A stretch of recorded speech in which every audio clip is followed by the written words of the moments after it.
پاک حقیقت T V کے ناظرین السلام علیکم۔ پاکستان نے کیوں سعودی عرب اور متحدہ عرب امارات کی قیادت قبول کرنے سے انکار کیا؟ عمران خان اور جنرل قمر جاوید باجوہ نے کیسے سعودی عرب کی عقل ٹھکانے لگا دی؟ کیسے ترکی، ملیشیا، قطر، ایران سمیت کئی اسلامی ممالک کھل کر پاکستان کی حمایت میں آ گئے؟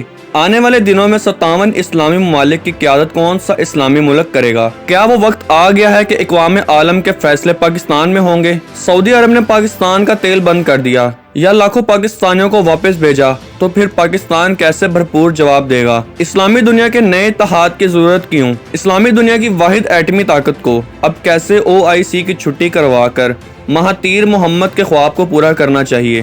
دوستو، اگرچہ سعودی عرب اور متحدہ عرب امارات کے ساتھ پاکستان کے بہت اچھے تعلقات ہیں، سعودی عرب نے ہر مشکل کی گھڑی میں پاکستان کی مدد کی ہے، لیکن پاکستان نے اپنی ذات کا سوچنے کی بجائے امت مسلمہ اور دنیا بھر میں بسنے والے مظلوم مسلمانوں کا سوچتے ہوئے ایسا فیصلہ کر دیا ہے کہ پوری عرب دنیا ہل کر رہ گئی ہے۔ سعودی ولی عہد پاکستان سے اپنے فیصلے پر نظر ثانی کا فیصلہ کر رہے ہیں، جبکہ متحدہ عرب امارات کی قیادت بھی پاکستان کے فیصلے پر شدید دھچکا محسوس کر رہی ہے۔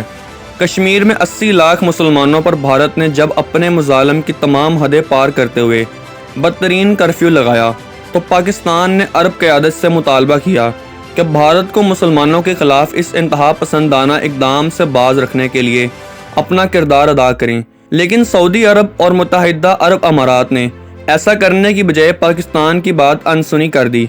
اس معاملے کے بعد بھارت میں جب دوہری شہریت کا متنازع قانون بنایا گیا، بھارتی مسلمانوں نے اس متنازع قانون کے خلاف احتجاج کا سلسلہ شروع کیا تو بھارتی سرکار نے اس پر تاریخ کے بدترین مظالم شروع کر دیے، لیکن عرب قیادت اس معاملے پر بھی خاموش رہی۔ اب 2 روز قبل بھارتی وزیر اعظم نے بابری مسجد کی متنازع رام مندر کی تعمیر شروع کر دی ہے، لیکن اس افسوسناک معاملے پر بھی سعودی عرب اور UAE کی قیادت خاموش رہی، جس پر پاکستان کا صبر کا پیمانہ لبریز ہو گیا اور سعودی عرب کو 2 ٹوک پیغام دے دیا کہ وہ اپنے $1 ارب پکڑے اور گھر جائے۔ اگر مظلوم مسلمانوں کی آپ آواز نہیں بن سکتے تو آپ کو مسلمانوں کا چودھری بننے کا بھی کوئی حق نہیں ہے۔ مسئلہ کشمیر اور بابری مسجد کی شہادت کے تعلق سے سعودی عرب کی خاموشی اور مصلحت پسندانہ کردار پر پاکستانی وزیر خارجہ شاہ محمود قریشی نے کڑی نکتہ چینی کرتے ہوئے کہا ہے کہ سعودی عرب نے ہمیں مایوس کیا ہے۔ پاکستان کے وزیر خارجہ شاہ محمود قریشی نے نجی ٹی وی چینل ARY کے ایک سیاسی پروگرام میں گفتگو کرتے ہوئے کشمیر سے متعلق سعودی عرب کی پالیسیوں پر سخت تنقید کی۔ شاہ محمود قریشی کا کہنا تھا کہ سعودی عرب کے ساتھ پاکستان کے برادرانہ تعلقات ہیں اور پاکستانی مکہ مکرمہ اور مدینہ منورہ کی حفاظت کے لیے اپنی جان تک قربان کر سکتے ہیں۔ تاہم اب سعودی عرب کو فیصلہ کرنا ہوگا کہ کشمیر کے معاملے پر وہ ہمارا ساتھ دیں گے یا نہیں۔ پاکستانی وزیر خارجہ شاہ محمود قریشی نے کہا ہے کہ میں وزیر اعظم سے کہوں گا کہ اگر سعودی عرب ہمارا ساتھ نہیں دیتا تو پھر ہم مزید انتظار نہیں کر سکتے، اب پاکستان کو خود آگے بڑھنا ہوگا۔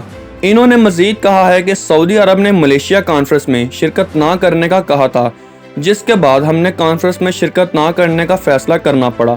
شاہ محمود قریشی نے کشمیر کے معاملے پر OIC کی قرارداد پر بھی تنقید کی۔ انہوں نے OIC سے سوال کیا کہ وہ بتائے کہ آخر کیوں ہندوستان میں بابری مسجد کی جگہ رام مندر کی تعمیر اور کیوں ہندوستان کے زیر انتظام کشمیر میں جاری مظالم پر خاموشی ہے۔ پاکستان سعودی عرب سے اس حد تک ناراض ہوا ہے کہ اس نے سعودی عرب سے لیے گئے $1 ارب بھی فوری طور پر واپس کر دیے ہیں۔ ذرائع کے مطابق اخباری رپورٹ کے مطابق پاکستان نے سعودی عرب سے لیے گئے $3 ارب قرض کی ادائیگی کا سلسلہ شروع کر دیا ہے۔ پہلے مرحلے پر $1 ارب واپس کر دیے گئے ہیں۔ رپورٹ میں وزارت خزانہ اور اسٹیٹ بینک ذرائع کے حوالے سے بتایا گیا ہے کہ سعودیہ کی جانب سے مالی امداد محدود کیے جانے کے فیصلے کے منفی اثرات زائل کرنے کے لیے پاکستان کی دیرینہ دوست چین نے آگے بڑھتے ہوئے $1 ارب قرضہ فراہم کر دیا ہے۔ اکتوبر 2018 میں سعودی عرب نے پاکستان کو 3 سال کے لیے $6.2 ارب کا مالیاتی پیکج دینے کا اعلان کیا تھا۔ اس پیکج میں $3 ارب نقد اور $3.2 ارب مالیات کی مؤخر ادائیگی پر تیل اور گیس کی سہولیات شامل تھی۔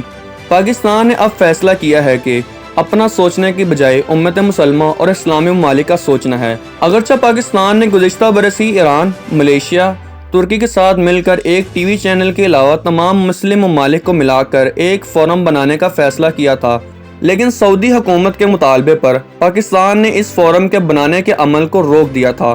حتیٰ کہ جب اس فورم کا اجلاس بھی ہوا تھا تو پاکستان نے اس میں شرکت نہیں کی تھی، جس پر ترک صدر کا کہنا تھا کہ اس کانفرنس میں پاکستان اور انڈونیشیا کی سربراہان نے بھی شرکت نہیں کرنی تھی، لیکن سعودی عرب کے دباؤ کی وجہ سے شرکت نہ کر سکے۔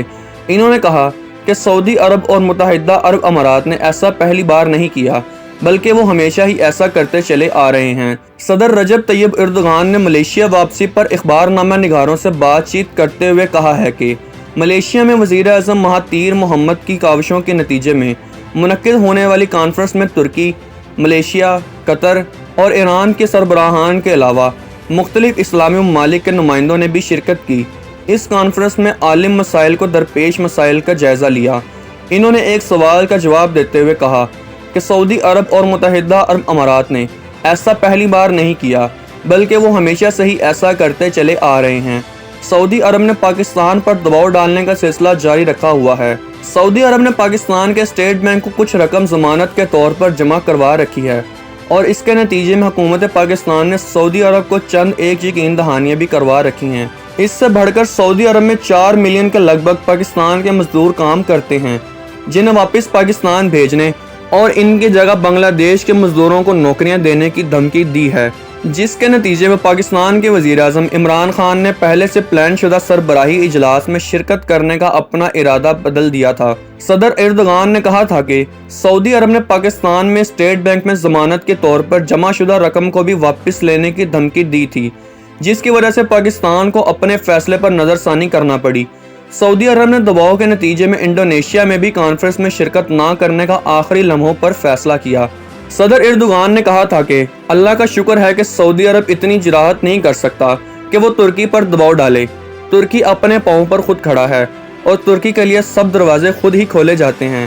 انہوں نے کہا تھا کہ ان ممالک نے صومالیہ پر بھی اپنی گرفت قائم کرنے کی کوشش کی تھی، لیکن صومالیہ نے ثابت قدمی سے کام لیتے ہوئے ایک آزاد مملکت ہونے کے ثبوت فراہم کیا ہے۔ امید کرتے ہیں آپ کو ہماری آج کی ویڈیو پسند آئی ہوگی۔ آخر میں آپ سب سے گزارش کی جاتی ہے کہ ہمارے چینل کو سبسکرائب کریں اور ویڈیو کو اپنے واٹس ایپ گروپس میں شیئر کریں۔ شکریہ۔